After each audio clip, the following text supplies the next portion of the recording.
Hello everyone, welcome to commerce lectures. I am Neha. आज हम करेंगे class 11 business studies and topic हमारा है कैटेगरीज ऑफ बिजनेस सर्विसेज। अब बिजनेस सर्विसेज कितने टाइप्स की है वो इस वीडियो में आज हम कवर करने वाले हैं। 5 टाइप्स की है आपकी, banking, insurance, communication, transport and warehousing. But इस वीडियो में हम सिर्फ बैंकिंग सर्विसेज के बारे में पढ़ेंगे। ये सभी वीडियोज हम नेक्स्ट वीडियो में करेंगे। स्टार्ट करते हैं बैंकिंग सर्विसेज के। सबसे पहला बैंकिंग सर्विसेज में जानना ये जरूरी है कि बैंक क्या चीज है। It is a financial institution which accepts deposit of money from public. यानी बैंक एक फाइनेंशियल इंस्टीट्यूशन है जो क्या करता है, पब्लिक से यानी हम लोगों से जो पैसा एक्सेप्ट करता है, यानी हम लोग जाकर बैंक में पैसा डिपॉजिट कराते हैं, जमा कराते हैं। फिर बैंक उस पैसे का क्या करेगा, and lend this money to industry और ट्रेड। किसी ट्रेडर को, इंडस्ट्री को, कंपनीज को यही पैसा लेंड कर देगा, या फिर हम बोल सकते हैं लोन पे दे देगा। ठीक है, हमारा ही पैसे को। Bank earns profit by charging more interest on loans. अभी देखते हैं बैंक पैसा कैसे कमाता है।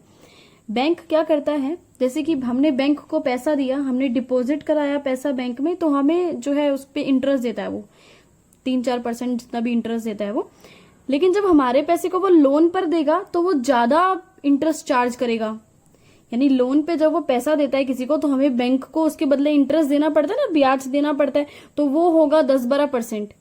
तो बीच का जो ब्याज हुआ, बीच का जो इंटरेस्ट हुआ, वो बैंक का क्या निकल गया, प्रॉफिट। तो इस तरह से बैंक जो है अर्न करती है प्रॉफिट। बैंक तो जान लिया हमने क्या होता है। अब देखते हैं टाइप्स ऑफ बैंक्स, यानी आपके बैंक्स कितने टाइप्स के होते हैं। तो सबसे पहला आपका टाइप है कमर्शियल बैंक्स। कमर्शियल बैंक क्या होते हैं, it is a financial institution which accepts deposit from public. यानी ये भी एक फाइनेंशियल इंस्टीट्यूशन होता है कमर्शियल बैंक। इसमें हम क्या करते हैं, पैसा अपना डिपॉजिट कराते हैं, यानी पब्लिक, जनरल पब्लिक या फिर कोई भी जाकर इसमें पैसा डिपॉजिट करा सकता है।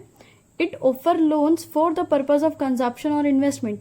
और ये बैंक क्या करते हैं, हमसे पैसा एक्सेप्ट भी करते हैं और साथ में हम लोगों को लोन भी देते हैं, चाहे कंजप्शन के लिए चाहे इन्वेस्टमेंट के लिए। कंजप्शन यानी जैसे अपना कोई पर्सनल पर्पज हो गया, जैसे किसी की मैरिज के लिए ले लिया, एजुकेशन के लिए ले लिया। इन्वेस्टमेंट यानी जैसे किसी बिजनेसमैन को दे दिया, उसने कहीं पैसा इन्वेस्ट कर दिया अपना बिजनेस को एक्सपेंड करने के लिए।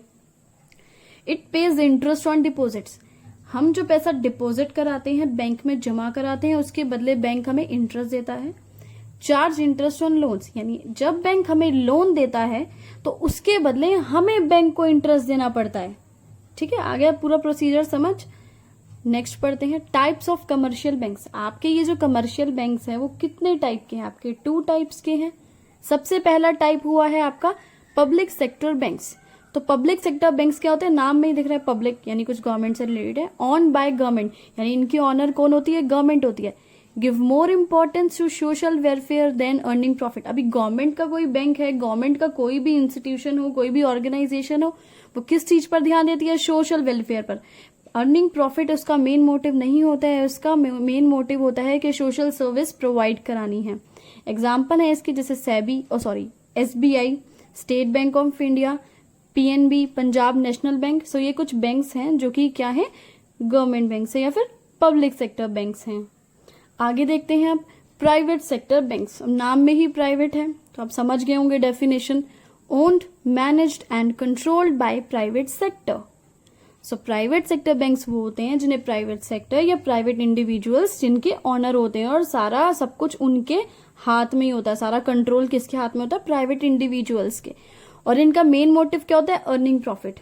ठीक है, समाज सेवा के लिए तो कोई प्राइवेट वाला बैंक क्यों उठ कर आएगा भाई अपने घाटे के लिए। अर्निंग प्रॉफिट इनका मेन मोटिव होता है। एग्जाम्पल है जैसे HDFC बैंक, ICICI बैंक। ठीक है, आगे बढ़ते हैं, सेकेंड बैंक देखते हैं अपना। सेकेंड बैंक है अब आपका कोऑपरेटिव बैंक। कोऑपरेटिव बैंक क्या होता है, governed by state cooperative societies act. यानी कोऑपरेटिव सोसाइटीज एक्ट इसका सब गवर्न करती है, इसकी सारी एक्टिविटीज देखती है। Provide cheap credit to their members, यानी इस बैंक के जो मेंबर्स होते हैं, जो इसके साथ जुड़े होते हैं, उनको, अपने ही लोगों को ये चीप क्रेडिट प्रोवाइड कराती है, यानी सस्ते में, कम ब्याज में, कम इंटरेस्ट में लोन प्रोवाइड कराती है। Provide short term loan to agricultural sector, और साथ में अपने मेंबर्स को तो लोन दिलवाएगी, साथ में एग्रीकल्चरल सेक्टर में अगर किसी को भी शॉर्ट टर्म लोन की जरूरत पड़ती है तो ये कोऑपरेटिव बैंक्स उसे भी प्रोवाइड करवाते हैं। नेक्स्ट बैंक देखते हैं अपना थर्ड वन, स्पेशलाइज्ड बैंक्स, तो ये कौन से बैंक्स होते हैं? Foreign exchange banks, industrial banks, development banks, ये इसकी कुछ एग्जाम्पल हैं। ठीक है, ये क्या काम करते हैं? They provide financial aid to heavy industries, heavy turnkey projects and foreign trade. जो हैवी इंडस्ट्रीज वगैरह होती हैं, जो बड़े बड़े प्रोजेक्ट्स होते हैं, उनको लोन दिलवाना किसका काम होता है? इन स्पेशलाइज्ड बैंक्स का। आगे बढ़ते हैं। सेंट्रल बैंक, सेंट्रल बैंक कौन हुआ? बैंकों का बैंक सेंट्रल बैंक। आगे बढ़ते हैं। It supervises, controls, regulates the activities of all commercial bank, यानी अपने जितने भी कमर्शियल बैंक है ना, जो सबसे पहले स्टार्टिंग में पढ़े थे, पब्लिक सेक्टर बैंक और प्राइवेट सेक्टर बैंक, उन सबको कंट्रोल करना, सुपरवाइज करना, रेगुलेट करना, उनकी जितनी भी एक्टिविटीज को रेगुलेट करना है वो सेंट्रल बैंक करेगी। ठीक है। It also controls the currency and credit policy of the country. आपने मॉनेटरी पॉलिसी वगैरह पढ़ी होगी इको में, है ना, तो वो सब चीजें कौन कंट्रोल करता है? आपका सेंट्रल बैंक। अभी बात उठती है सेंट्रल बैंक है कौन अपने कंट्री का? इंडिया का सेंट्रल बैंक है RBI, reserve bank of India. So RBI अपना सेंट्रल बैंक है। आगे इसमें कंटिन्यू करते हैं। Types of commercial bank account. अब ये नेक्स्ट टॉपिक आ गया है। इसमें आपके अकाउंट्स कितने टाइप्स के होते हैं? बैंक में जो आप अकाउंट खुलवाते हैं ना, खाता खुलवाते हैं, वो कितने टाइप्स के होते हैं? फर्स्ट है आपका सेविंग्स डिपॉजिट अकाउंट, या फिर आप बोल सकते हैं सेविंग्स अकाउंट। अगर आपको ये टॉपिक समझना है और अच्छे से, तो आप अपने फादर वगैरह से पूछ सकते हैं, उनको इसकी नॉलेज बहुत अच्छी होगी। ठीक है, तो सेविंग्स अकाउंट क्या होता है? Any person can open this account just by depositing a small amount of money. कोई भी पर्सन इस अकाउंट को खुलवा सकता है, बस थोड़ी सी अमाउंट आपको जमा करवानी है, चाहे 1000 रुपए करवाओ, चाहे 1500 रुपए करवाओ, थोड़ा सा पैसा सबमिट करवा, डिपॉजिट करा दो और आपका ये अकाउंट खुल जाएगा। When he needs money, he can withdraw from it। अगर अकाउंट होल्डर को पैसे की जरूरत है तो पैसा विड्रॉ करवा लो, निकलवा लो इस अकाउंट में से जब मर्जी। When he has surplus money, he can deposit any time in his account। अगर पैसे आपके पास ज्यादा हैं, चाहे 100 रुपए हैं, चाहे वो 500 रुपए हैं, चाहे 1000 रुपए हैं, आप जाके डिपॉजिट करा दो बैंक में, कभी भी कोई मनाही नहीं है कि आप इतनी बार जमा करवा सकते हो या इतनी बार निकलवा सकते हो। Account holder get interest on his deposits.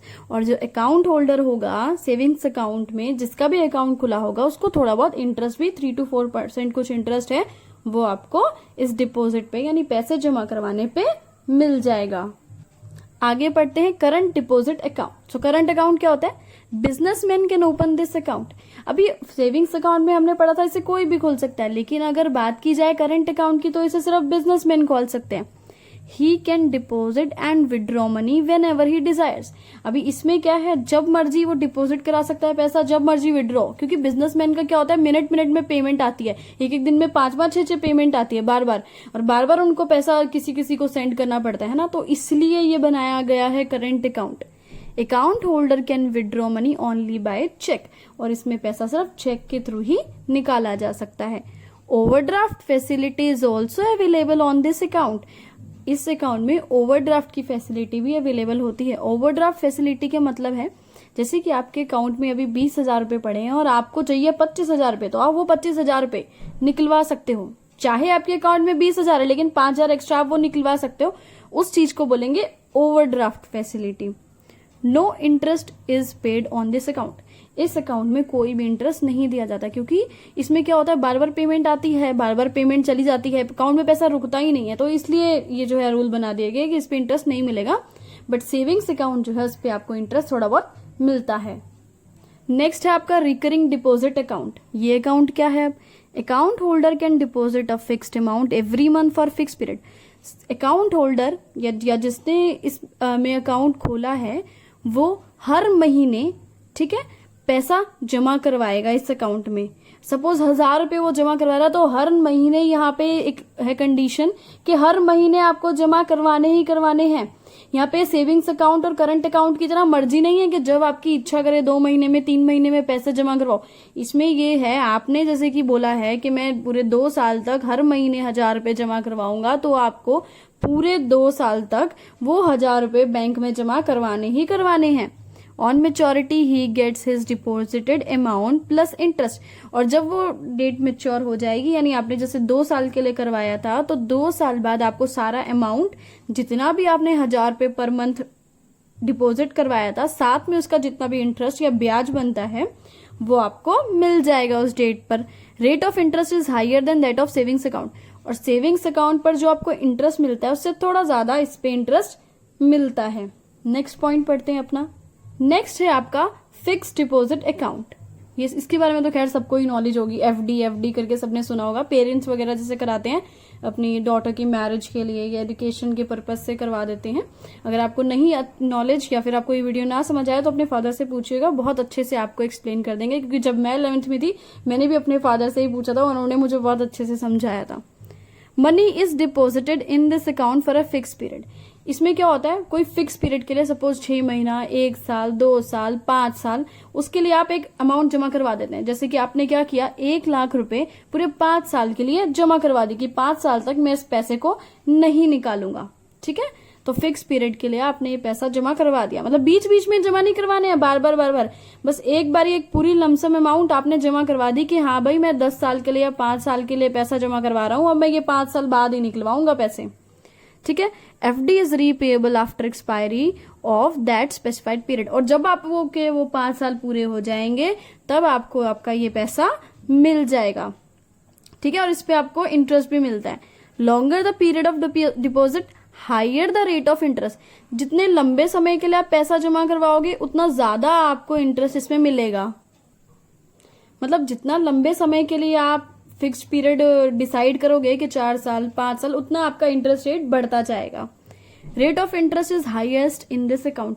और फिक्स डिपॉजिट अकाउंट में सबसे ज्यादा इंटरेस्ट मिलता है आपको, चाहे सेविंग्स अकाउंट की बात करी जाए चाहे रिकरिंग डिपॉजिट अकाउंट की करी जाए, सबसे ज्यादा इंटरेस्ट इसमें मिलेगा आपको। नेक्स्ट पढ़ते हैं मल्टीपल ऑप्शन डिपॉजिट अकाउंट। अब ये क्या चीज है, ठीक है, it is a combination of savings and fix deposit account. एक तरह का ये सेविंग्स अकाउंट ही है और साथ में फिक्स डिपॉजिट अकाउंट भी है। कैसे भाई, एक ही चीज में 2 अकाउंट कैसे हो गए? देखो, सेविंग्स अकाउंट की तरह इसमें आप पैसा जमा करवाते रहो, ठीक है, लेकिन इसमें क्या होगा, when the amount of deposit exceeds the particular limit. Suppose आपके बैंक की लिमिट थी 10,000 रुपए और आपके बैंक में क्या होता है, ये अमाउंट बढ़ जाती है। एक्सीड मतलब बढ़ जाना, 10 अमाउंट से जब भी ज्यादा हो जाती है तो क्या होगा, automatically this extra amount get transferred into fix deposit या एफडी। ये जो 10,000 के अलावा जितने भी फालतू पैसे पड़े होंगे, एक्स्ट्रा अमाउंट पड़ेगा, वो सारा एफडी में चला जाएगा। बस ये बात है कि नॉर्मल सेविंग्स अकाउंट है, बाकी एक्स्ट्रा पैसा जो है वो फिक्स डिपॉजिट में चला जाएगा। तो ये हो गया आपका multiple option deposit account.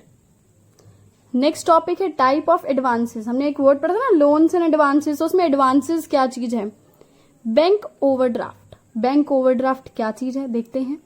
Under this facility, a customer who has current account is allowed to withdraw more than the balance in his account. मैंने आपको बताया था ओवरड्राफ्ट फैसिलिटी के बारे में। जैसे कोई भी पर्सन, उसके पास करंट अकाउंट है, करंट अकाउंट उसने खोला हुआ है और उसके पास अकाउंट में 20,000 रुपए हैं, लेकिन उसको 25,000 रुपए की जरूरत है, तो वो 25,000 रुपए एक्स्ट्रा निकलवा सकता है। यानी जो 5,000 एक्स्ट्रा हो गए वो एक तरह से कहलाया जाएगा आपका bank overdraft. But up to an agreed लिमिट एंड फॉर एन एग्रीड पीरियड। एग्रीड लिमिट यानी ये नहीं कि आप 50 लाख रुपए निकलवा लोगे, एक लिमिट होती है कि आप इस लिमिट तक पैसा निकलवा सकते हो। एग्रीड पीरियड यानी टाइम दे रखा है, यानी कि 50 साल के लिए निकलवा लिए, 1 साल 6 महीना जो भी टाइम है उतने समय के लिए पैसा निकलवा सकते हैं। Interest is charge on this withdraw amount. और जो भी आपने वो 5,000 एक्स्ट्रा निकलवाए होंगे उसके लिए आपको बैंक को इंटरेस्ट देना पड़ेगा। नेक्स्ट पढ़ते हैं कैश क्रेडिट।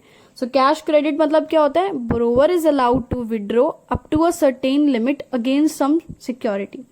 इसमें क्या है, जो भी अकाउंट होल्डर होगा वो पैसा निकलवा सकता है, ठीक है, विड्रॉ कर सकता है एक सर्टेन लिमिट तक, यानी कितनी भी, जैसे कि आपकी लिमिट 50 जा रहा है, 1 लाख है, जो भी है आपकी लिमिट, आप पैसा निकलवाओ। लेकिन एक शर्त है, उसके लिए एक कंडीशन है कि आपको कुछ सिक्योरिटी रखनी पड़ेगी। वो सिक्योरिटी जब आप रखोगे तभी आपको वो पैसा मिलेगा, अदरवाइज नहीं मिलेगा। Interest is charge on the amount withdrawn. और साथ में जो भी आपने पैसा निकलवाया, सिक्योरिटी तो दोगे ही दोगे, ठीक है, लेकिन साथ में आपको इंटरेस्ट भी देना पड़ेगा, दोनों चीजें देनी पड़ेगी। लेकिन ऊपर वाले केस में क्या था, आपको सिक्योरिटी नहीं देनी है, सिर्फ इंटरेस्ट देना है। अब इसमें थर्ड हो गया है आपका टर्म्स लोन, जैसे शॉर्ट टर्म लोन होते हैं, medium term, long term loan होते हैं, उनके बारे में। सबसे पहले देखते हैं लोन क्या चीज है। Lump sum advance repayable on expiry of a specified period. Lump sum आपको एक अमाउंट मिल जाती है बैंक से और जब वो पीरियड एक्सपायर होता है आपको वो अमाउंट जो है रिटर्न करनी ही करनी होती है। इट मे बी सिक्योर्ड और अनसिक्योर्ड, सिक्योर्ड भी हो सकती है, अनसिक्योर्ड भी।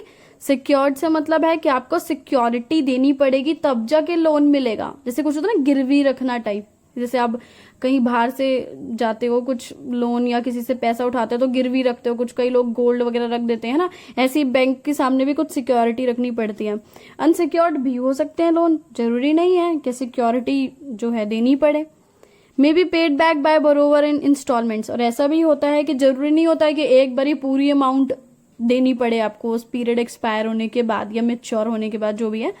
इसमें क्या होता है, आप इंस्टॉलमेंट्स में भी पैसा दे सकते हैं। जैसे कि इंस्टॉलमेंट होता है ना, किश्तें बांध लेते हैं हर महीने के, इतना पैसा, इतने मतलब हर महीने इतना पैसा आप बैंक को दे देंगे। अब एक लास्ट टॉपिक और कर लेते हैं इस वीडियो में, functions of commercial bank. So commercial bank के क्या क्या फंक्शंस हैं। फर्स्ट फंक्शन है आपका acceptance of deposit. Commercial bank क्या करता है, डिपॉजिट यानी पैसा हमसे एक्सेप्ट करता है, हम पैसा जमा करवाते हैं बैंक में। Bank accept deposit from its customers, यानी कस्टमर्स क्या करते हैं, बैंक में पैसा डिपॉजिट करवाते हैं, जमा कराते हैं। Page interest on amount deposited, और हम जितना भी पैसा डिपॉजिट कराएंगे बैंक उसके बदले हमको इंटरेस्ट देती है। These deposits are taken through, और ये डिपॉजिट कैसे लिए जाते हैं, कैसे हम जमा करवाते हैं बैंक में, जैसे सेविंग्स अकाउंट के थ्रू, फिक्स्ड डिपॉजिट अकाउंट के थ्रू, करंट अकाउंट के थ्रू। अभी सेकंड फंक्शन क्या हो गया, लेंडिंग ऑफ फंड्स। पैसा हमसे लेती है, साथ में पैसा हमको उधार भी देती है। Bank page loans and advances out of the money it receive through deposit, यानी जो हमने पैसा डिपॉजिट कराया था बैंक उसी पैसे से क्या करती है, हम लोगों को लोन या एडवांस देती है। Bank charge interest for loans, और साथ में इसके बदले हमें बैंक को इंटरेस्ट या ब्याज भी देना पड़ता है। नेक्स्ट पॉइंट है आपका चेक फैसिलिटी। चेक के बारे में तो सबको ही पता होगा। It is a credit instrument which helps in withdraw of deposit. इसके थ्रू क्या होता है, हम अपना जो डिपॉजिट यानी हमने जो पैसा जमा करवाया था वो हम विड्रॉ कर सकते हैं। चेक भरो और बैंक पैसा दे देगी। Through this customer can collect their cheque drawn on other banks. अगर किसी ने आपको चेक बना के दिया है तो आप दूसरे बैंक से जाके उसको, मतलब किसी ने आपको चेक दे दिया है, वो दूसरे बैंक का बंदा, लेकिन आप अपने बैंक में जाके उसको विड्रॉ करा सकते हैं। फोर्थ पॉइंट है आपका रेमिटेंस ऑफ फंड्स। ये पॉइंट क्या कह रहा है, through this facility funds can be transferred from one place to another. इसमें क्या होता है, आपको कहीं जाने की जरूरत नहीं है, ठीक है, फिजिकली आपको कहीं जाने की जरूरत नहीं है, आप पैसा एक जगह से दूसरी जगह पहुंचा सकते हो, जैसे बैंक ड्राफ्ट यूज करके, पे ऑर्डर्स यूज करके, मेल ट्रांसफर यूज करके।